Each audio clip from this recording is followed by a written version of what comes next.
Is Prime Minister Justin Trudeau about to resign? Maybe, or maybe he's about to prorogue Parliament. I was a journalist in the parliamentary press gallery for more than 7 years, so let me try to explain what's going on. See, all hell has broken loose since Finance Minister Chrystia Freeland announced she's resigning from cabinet. And she did that on the day of the fall economic statement, which is a huge deal, because this is a day where she would have been front and center representing the Liberals. And her resignation letter is not mincing words. She said that on Friday, the Prime Minister told her that he no longer wished her to serve as Finance Minister and offered her a different position in cabinet. She reflected and decided this means she needs to resign. And now people are wondering if she's going to challenge Trudeau's leadership, because she said that she's still going to retain her seat as a Liberal MP and try to run again in the next federal election. So like, she's not leaving politics. And what's crazy is this wasn't even the first big news of the day today. Sean Fraser, who you guys might know as the very East Coast, very tall housing minister, who a lot of people actually liked and a lot of the public speculated might be a good contender to replace Trudeau eventually,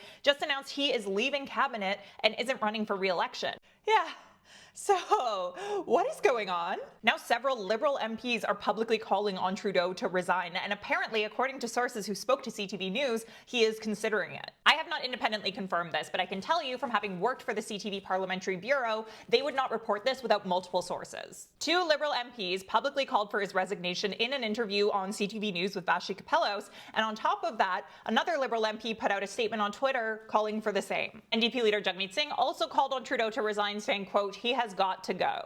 Another option Trudeau is considering is apparently proroguing Parliament. Prorogation is like hitting the parliamentary reset button. It means we're in a new session with a new agenda, and most bills and committee work are dead in the water. The only way to resuscitate them is if certain conditions are met, including unanimous consent from the House of Commons. Meanwhile, because at least someone is staying predictable, Pierre Poilievre called for an election right now. All that to say, like, a million things could happen between now and when I hit publish on this. Oh, and it sounds like Dominic LeBlanc, the current public safety minister, is about to be sworn in as finance minister. This is an extremely fluid situation, and this could be super outdated in like 5 minutes, but this is where we're at right now. Right now being 4:21 p.m. Eastern Time. So you should probably go subscribe to my Substack, which is linked in my bio. If you already do, I love you. Another aspect that I'll add to this is that Mark Carney, who's a former Bank of Canada governor, has been widely floated as a potential successor to Trudeau. And some people think that Trudeau was trying to open a pathway for Carney to jump into federal politics to eventually be his successor. If that's the case, that's a pretty wild political calculation on the part of the Liberals, in my opinion. I watched this guy speak once, and he's very smart, but he's not exactly the most charismatic. And in the era of social media, shortened detention spans, Trump and Poilievre,